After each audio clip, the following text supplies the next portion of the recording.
ನಮಸ್ಕಾರ, ಆದಾಬ್, ಜೈ ಭೀಮ್. ನಾನು ನಿಮ್ಮ ಭಾಗ್ಯನಾರಾಯಣ ಬೊಗ್ಗವರಪು. ನೀವು ನೋಡ್ತಾ ಇದ್ದೀರಿ ಸುದ್ದಿ ಸರ್ಕಲ್.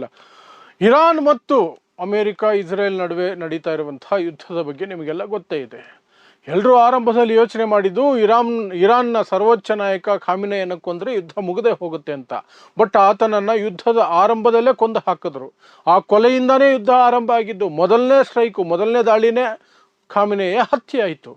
ಸೊ ಅವಾಗೆಲ್ಲ ಅಂದ್ಕೊಂಡ್ರು ಬೇರೆ ಎಲ್ಲರೂ ಏನು ಆಫೀಸರ್ಸ್ ಇದ್ದಾರೆ, ಅವರು ಇವರು ಆರ್ಮಿ ಜನರಲ್ಗಳು, ಅವರೆಲ್ಲ ಶಸ್ತ್ರಾಸ್ತ್ರ ತ್ಯಾಗ ಮಾಡಿ ಅಮೇರಿಕ ಮುಂದೆ ಮಂಡಿಯೂರಿ ಇಸ್ರೇಲ್ ಮುಂದೆ ಏನೋ ತಲೆ ಬಗ್ಗಿಸಿ ನಿಂತ್ಕೊಂಡು ಎಲ್ಲ ಮುಗಿದೋಗುತ್ತೆ, ಇರಾನ್ ಕತೆ ಮುಗೀತು ಅಂದ್ಕೊಂಡ್ರೆ. ಬಟ್ ಇರಾನ್ ಆ ರೀತಿ ಬೆಳೆದಂತಹ ದೇಶ ಅಲ್ಲ.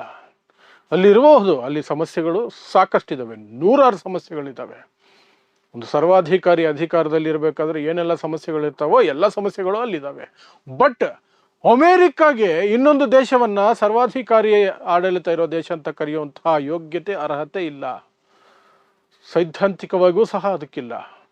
ಇಸ್ರೇಲ್ಗೂ ಅಷ್ಟೇನೆ. ಪುಟ್ಟ ಪುಟ್ಟ ಮಕ್ಕಳನ್ನು ಹುಡುಕಿ ಕೊಲ್ಲುವಂತಹ ನೀಚ ಮನಸ್ಥಿತಿ ಇಸ್ರೇಲ್ಗೆ ಇನ್ನೊಂದು ದೇಶದ ಆಡಳಿತ, ಕ್ರೂರ ಆಡಳಿತ ಅಂತ ಕರೆಯುವಂತಹ ಯೋಗ್ಯತೆ ಆಗಲಿ, ಅರ್ಹತೆ ಆಗಲಿ, ನೈತಿಕತೆ ಆಗಲಿ ಎಳ್ಳಷ್ಟು ಇರಲ್ಲ.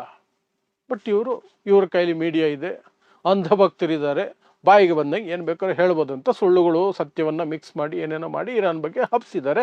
ಅದು ಬೇರೆ ವಿಚಾರ, ಅದು ಬಿಡಿ.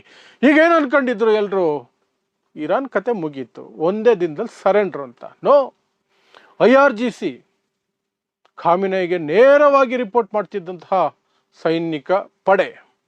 ಇರಾನ್ನಲ್ಲಿ 2 ಸೈನ್ಯ ಇದೆ. ನಾನು ಮೊದಲಿಂದಲೂ 2-3 ವಿಡಿಯೋದಲ್ಲಿ ಹೇಳಿದ್ದೀನಿ, 2 ಸೈನ್ಯ, ಒಂದು ನಾರ್ಮಲ್ ಸೇನೆ, ಇನ್ನೊಂದು IRGC ಅವತ್ತು ಸರೆಂಡರ್ ಆಗಲ್ಲ. ಮತ್ತು IRGC ಇರಾನ್ ಸರ್ಕಾರದ ಮಾತು ಕೇಳಲ್ಲ. ಇರಾನ್ ಪ್ರಧಾನಿ ಆಗಲಿ, ರಾಷ್ಟ್ರಪತಿ ಆಗಲಿ ಏನಾದರೂ ಹೇಳಿದ್ರೆ ಆ ಮಾತು ಕೇಳಲ್ಲ. ಯಾಕೆಂದರೆ ಅವರು ಕೇಳೋದು ಕೇವಲ ಸರ್ವೋಚ್ಚ ನಾಯಕನ ಮಾತನ್ನು ಮಾತ್ರ. ಸರ್ವೋಚ್ಚ ನಾಯಕ ಇವಾಗ ಇಲ್ವಲ್ಲ. ಹೇಗೆ ಅಂತಂದರೆ, ಸರ್ವೋಚ್ಚ ನಾಯಕ ಬದುಕಿದ್ದಾಗಲೇ ಆಗಾಗ ಹೇಳಿಕೊಂಡಿರ್ತಾನೆ ತನ್ನ ಸೇನೆಗೆ, ನಾನು ಸತ್ತು ಹೋದರೆ, ನನ್ನನ್ನು ಕೊಂದು ಹಾಕಿದ್ರೆ ನೀವು ಏನೆಲ್ಲ ಮಾಡಬೇಕು ಅಂತ. ಅದನ್ನೇ ಅವರು ಫಾಲೋ ಮಾಡ್ತಾರೆ. ನೆಕ್ಸ್ಟ್ ಇನ್ನೊಬ್ಬ ಸರ್ವೋಚ್ಚ ನಾಯಕ ಬಂದು ಆ ಸೀಟಲ್ಲಿ ಕೂರೋವರೆಗೂ ಈ ಹಿಂದಿನ ಸರ್ವೋಚ್ಚ ನಾಯಕ ಸಾಯೋದಕ್ಕಿಂತ ಮೊದಲು ಹೇಳಿದ್ದನ್ನೇ ಮಾಡ್ಕೊಂಡಿರ್ತಾರೆ ಅವರು. ಅದೇ ಅವರಿಗೆ ಆರ್ಡರ್ಸ್. ಈ ಪ್ರೆಸಿಡೆಂಟು, ಪ್ರೈಮ್ ಮಿನಿಸ್ಟ್ರು ಅಥವಾ ಇನ್ಯಾವುದೋ ಗೌರ್ಮೆಂಟ್ ಅಫಿಷಿಯಲ್ಸ್ ಹೇಳಿದ್ರೆ ಅವ್ರು ಕೇಳೋದೇ ಇಲ್ಲ. ಸೊ IRGC ಪಣ ತೊಟ್ಟಂಗೆ ಫೈಟ್ ಮಾಡ್ತಾ ಇದೆ. ಅಮೇರಿಕ ಇಸ್ರೇಲ್ ನಡುಗೋಗೋದು ಜೊತೆಗೇನೆ ಅರಬ್ ದೇಶಗಳು, ಅಮೇರಿಕದ ಗುಲಾಮಗಿರಿಯಲ್ಲಿ ಮುಳುಗಿರುವಂತಹ ಅರಬ್ ದೇಶಗಳು ತತ್ತರಿಸಿ ಹೋಗಿವೆ ಇರಾನ್ನ ಕ್ಷಿಪಣಿ ದಾಳಿಗೆ. ಏನು ಆ್ಯಂಟಿ ಮಿಸೈಲ್ ಸಿಸ್ಟಮ್ ಇದೆ, ಇದಿದೆ ಅಂತ ಹೇಳ್ಕೊಂಡು ಓಡಾಡುವಂತಹ ಅರಬ್ ದೇಶಗಳು, ಅಮೇರಿಕ ನಮ್ಗೆ ಅಷ್ಟು ಸೇಫ್ಟಿ ಕೊಟ್ಟಿದೆ, ಇಷ್ಟು ರಕ್ಷಣೆ ಕೊಟ್ಟಿದೆ ಅಂತ ಹೇಳ್ಕೊಂಡು ಓಡಾಡೋ ಅರಬ್ ರಾಷ್ಟ್ರಗಳು ಇವತ್ತು ಗಡಗಡ ನಡುಗ್ತಾ ಇದ್ದಾವೆ. ಯಾವ ಕ್ಷಣದಲ್ಲಿ ಯಾವ ಮಿಸೈಲ್ ಇರಾನ್ ಕಡೆಯಿಂದ ಬಂದು ನಮ್ಮ ಮೇಲೆ ಬೀಳುತ್ತೆ, ತಲೆ ಮೇಲೆ ಬೀಳುತ್ತೆ ಅಂತ ಹೆದರ್ತಾ ಇದ್ದಾರೆ. ದುಬೈ ಅಂತ ನಗರಗಳ ಮೇಲೆ ಬಂದು ಬೀಳ್ತಾ ಇದ್ದಾವೆ. ಇಸ್ರೇಲನ್ನು ಧ್ವಂಸ ಮಾಡಿ ಬಿಸಾಕ್ತಿದ್ದಾರೆ. ಯಾವ ಐರನ್ ಡೋಮು ಇಲ್ಲ, ಎಂಥದ್ದು ಇಲ್ಲ. ಅರ್ಧಕ್ಕರ್ಧ ಬಂದು ಬೀಳ್ತಾ ಇದ್ದಾವೆ. ಅರ್ಧವನ್ನು ಮಾತ್ರ ತಡೆಯೋದಕ್ಕೆ ಐರನ್ ಡೋಮ್ ಆಗಲಿ ಇನ್ಯಾವುದೋ ಸಿಸ್ಟಮ್, ಆ್ಯಂಟಿ ಮಿಸೈಲ್ ಸಿಸ್ಟಮ್ಗೆ ಸಾಧ್ಯ ಆಗ್ತಿದೆ. ಅದು ಬಿಟ್ಟರೆ ಇರಾನ್ ಮಾಡ್ತಿರುವ ದಾಳಿಗೆ ಎಲ್ಲರೂ ನಜ್ಜುಗುಜ್ಜಾಗಿ ಹೋಗಿದ್ದಾರೆ. ಇದರ ನಡುವೆ ಅಮೇರಿಕ ತನ್ನ ಪ್ರಜೆಗಳು, ಅಧಿಕಾರಿಗಳು, ಸಿಬ್ಬಂದಿಗಳು ಇರ್ತಾರಲ್ಲ ಅರಬ್ ರಾಷ್ಟ್ರಗಳಲ್ಲಿ, ಅವರಿಗೆ ಒಂದು ಸಂದೇಶವನ್ನು ಕೊಟ್ಟಿದೆ. ಏನು? ಉಟ್ಟ ಬಟ್ಟೆಯಲ್ಲಿ ಓಡಿ ಬಂದ್ಬಿಡಿ, ಅಪಾಯ ಇದೆ, ಉಟ್ಟ ಬಟ್ಟೆಯಲ್ಲಿ ಓಡಿ ಬನ್ನಿ. ಅದರ ಜೊತೆಗೆ ಹೇಳ್ತಾರೆ, ನಾವು ನಿಮಗೆ ಯಾವ ಸಹಾಯ ಮಾಡೋ ಪರಿಸ್ಥಿತಿಯಲ್ಲಿ ಇಲ್ಲ. ನಿಮ್ಮದೇ ಐಡಿಯಾ, ನಿಮ್ಮದೇ ಧೈರ್ಯ, ನಿಮ್ಮ ಶಕ್ತಿಯ ಮೇಲೆ ನೀವು ಅಲ್ಲಿಂದ ತಪ್ಪಿಸ್ಕೊಂಡು ಬನ್ನಿ. ಹುಟ್ಟು ಬಟ್ಟೆಯಲ್ಲಿ ಬಂದ್ಬಿಡಿ ಇಮ್ಮಿಡಿಯೇಟ್ ಆಗಿ. ಅತ್ಯವಶ್ಯಕ ಇರಲೇಬೇಕಾದಂತಹ ವ್ಯಕ್ತಿಗಳು ಮಾತ್ರ ಅಲ್ಲಿರಿ. ಮಿಕ್ಕಂತೆ ಯಾವ ಸಿಬ್ಬಂದಿ ಆಗಿದ್ರು ಸರಿ, ಸರ್ಕಾರಿ ಅಧಿಕಾರಿ ಆಗಿದ್ರು ಸರಿನೇ, ಅವ್ರ ಕುಟುಂಬಗಳು, ನಾಗರಿಕರು ಯಾರೇ ಆಗಿದ್ರು, ಹುಟ್ಟು ಬಟ್ಟೆಯಲ್ಲಿ ಹಂಗೆ ಓಡಿ ಬಂದ್ಬಿಡಿ. ಅದು ಹೆಂಗೆ ಬರ್ತಿರೋ ಗೊತ್ತಿಲ್ಲ, ನಾವಂತೂ ಹೆಲ್ಪ್ ಮಾಡೋಕ್ಕಾಗಲ್ಲ. ಹಿಂಗಿದೆ ನೋಡಿ. ಅಮೇರಿಕ ಹೇಳ್ತಾ ಇರೋದು ತನ್ನ ಪ್ರಜೆಗಳಿಗೆ, ತನ್ನ ಸಿಬ್ಬಂದಿಗೆ, ಸರ್ಕಾರಿ ಸಿಬ್ಬಂದಿಗೆ. ಯಾವ್ಯಾವ ದೇಶಗಳಲ್ಲಿ ಗೊತ್ತಾ? ಜಾರ್ಡನ್ನು, ಬಹ್ರೇನು, ಇರಾಕು, UAE, ಇನ್ನು ಕತಾರು, ಕುವೈತು, ಏನೇನಿದಾವಲ್ಲ 11 ದೇಶಗಳಿಗೆ ಹೇಳ್ಕೊಂಡಿದ್ದಾರೆ. 11 ಅಲ್ಲ, 14 ದೇಶ. ಅರಬ್ ರಾಷ್ಟ್ರಗಳಲ್ಲಿ 14 ದೇಶಗಳಿಗೆ ಹೇಳ್ಕೊಂಡಿದ್ದಾರೆ. ಈಜಿಪ್ಟು ಸೇರಿ 14 ದೇಶಗಳಿಗೆ ಹೇಳ್ಕೊಂಡಿದ್ದಾರೆ, ಹುಟ್ಟು ಬಟ್ಟೆ ಲೋಡ್ ಬನ್ನಿ, ನಾವು ನಿಮ್ಗೆ ಹೆಲ್ಪ್ ಮಾಡೋಕ್ಕಾಗಲ್ಲ, ನಿಮ್ಮ ಶಕ್ತಿ ಮೇಲೆ ನೀವು ತಪ್ಪಿಸ್ಕೊಂಡ್ಬರ್ಬೇಕು ಅಷ್ಟೇ, ಅದಕ್ಕೆ ಮೇಲೆ ನಮ್ಮನ್ನೇನು ಕೇಳಬೇಡಿ ಅಂತ ಅಮೇರಿಕ ತನ್ನ ಪ್ರಜೆಗಳಿಗೆ ಸಿಬ್ಬಂದಿಗೆ ಸೂಚನೆಯನ್ನು ಕೊಟ್ಟಿದೆ.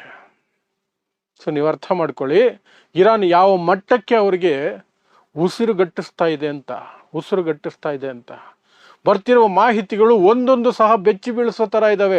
ಗೋಧಿ ಮಾಧ್ಯಮಗಳು, ಎಂಜಲು ಮಾಧ್ಯಮಗಳು, ಟ್ರಂಪ್ ಭಕ್ತಿಯಲ್ಲಿ ಮುಳುಗಿರೋ ಮಾಧ್ಯಮಗಳು, ಇಸ್ರೇಲ್ ಭಕ್ತಿಯಲ್ಲಿ ಮುಳುಗಿರೋ ಮಾಧ್ಯಮಗಳು, ಮೋದಿ ಭಕ್ತಿಯಲ್ಲಿ ಮುಳುಗಿರೋ ಮಾಧ್ಯಮಗಳು ಯಾವುದು ಇದನ್ನು ತೋರಿಸಲ್ಲ ನಿಮಗೆ.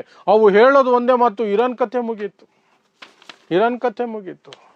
ಟ್ರಂಪ್ದು ಮಾಸ್ಟರ್ ಸ್ಟ್ರೋಕ್, ನೆತನ್ಯಾಹುದು ಮಾಸ್ಟರ್ ಸ್ಟ್ರೋಕ್, ಅವರಿಬ್ಬರುಗಳು ಚಡ್ಡಿ ಒದ್ದೆ ಆಗ್ತಾ ಇದೆ. ಇರಾನ್ ಮಾತುಕತೆಗೆ ಬರಲ್ಲ ಅಂದ್ಬಿಡ್ತು.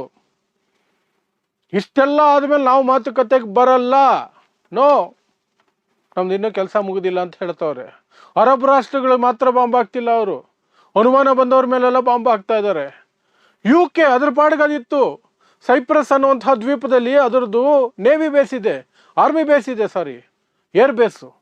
ಆ ಏರ್ ಬೇಸನ್ನು ಬಳಸ್ಕೊಳ್ಬೇಕು ಅನ್ನುವಂತಹ ಯೋಚನೆ ಅಮೆರಿಕಾಗೆ ಬಂತು. ಒಂದು ರಿಕ್ವೆಸ್ಟ್ ಹಾಕ್ತು UKಗೆ.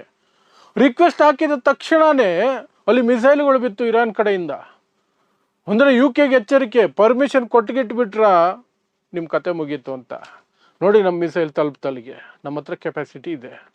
UK ನಡಗೋಯ್ತು, ನಾವು ಕೊಡಲ್ಲ ಅಮೇರಿಕಾಗೆ ಇದನ್ನು, ಆರ್ಮಿ ಯೂಸ್ಗೆ ಕೊಡಲ್ಲ, ಬೇರೆ ಯೂಸ್ಗಾದರೆ ಕೊಡ್ತೀವಿ ಅಂದ್ಬಿಟ್ರು. ಕೊನೆಗೆ UK ಪ್ರಧಾನಮಂತ್ರಿ ಸ್ಟಾರ್ಮರ್ ಓಪನ್ ಆಗಿ ಹೇಳಿದ್ರು, ಆರ್ಮಿ ಯೂಸ್ಗೆ ಮಿಸೈಲ್ ಲಾಂಚ್ಗೆ ನಾವು ಕೊಡಲ್ಲ, ಬೇರೆ ಏನಕ್ಕಾದ್ರು ಬಳಸ್ತೀರಾ, ನಾನ್ ಮಿಲಿಟ್ರಿ ಆಪರೇಷನ್ಸು, ನಾನ್ ಮಿಲಿಟ್ರಿ ವರ್ಕ್ಗೆ ಅದಕ್ಕಾದ್ರೆ ಕೊಡ್ತೀವಿ ಅಂದ್ಬಿಟ್ರು. ಟ್ರಂಪ್ ಪಾಪ ಗೋಳಾಡ್ಕೊಂಡು ಟ್ವೀಟ್ ಹಾಕೊಂಡಿದ್ರು. ಇದು ಬಹಳ ದುಃಖದ ವಿಚಾರ, UK ನಮಗೆ ಸಪೋರ್ಟ್ ಮಾಡ್ತಿಲ್ಲ. ಹೆಂಗೆ ಮಾಡ್ತಾರೆ? ಸುಮ್ಮನೆ ಕೇಳಿದ್ದಕ್ಕೆ ಅವ್ರು ಇನ್ನೂ ಡಿಸೈಡೇ ಮಾಡಿರಲಿಲ್ಲ ಅಮೆರಿಕ ಕೊಡಬೇಕು ಅಂತ, ಅಷ್ಟರೊಳಗಡೆ ಮಿಸೈಲ್ ಬಂದು ಬಿದ್ದಿದೆ. ಏನು ಮಾಡಬೇಕು? ಆಗಲ್ಲ. ಸೊ ಇರಾನ್ ಶಕ್ತಿ ಮಿಸೈಲ್ಗಳಲ್ಲಿದೆ. ಬ್ಯಾಲಿಸ್ಟಿಕ್ ಮಿಸೈಲ್ಗಳು ಏನು ಆ್ಯಂಟಿ ಏರ್ಕ್ರಾಫ್ಟು ಅಥವಾ ಆ್ಯಂಟಿ ಮಿಸೈಲ್ ಸಿಸ್ಟಮ್ ಇದೆಯಲ್ಲ, ಅದನ್ನು ಸೀಳ್ಕೊಂಡು ಹೋಗ್ತಿದ್ದಾವೆ. ನೀವು ಇದು ಇಸ್ರೇಲ್ನ ಟೆಲ್ ಅವೀವ್ ಮತ್ತು ಇತರೆ ನಗರಗಳಿದಾವಲ್ಲ, ಮುಖ್ಯವಾದ ನಗರಗಳು, ಅವುಗಳ ಧ್ವಂಸವನ್ನು ನೋಡಿದ್ರೆ ಅರ್ಥ ಆಗುತ್ತೆ ಯಾವ ಮಟ್ಟಕ್ಕೆ ಅವು ಬಂದು ಬೀಳ್ತಿದ್ದಾವೆ, ಹೇಗೆ ಬೀಳ್ತಿದ್ದಾವೆ ಅಂತ.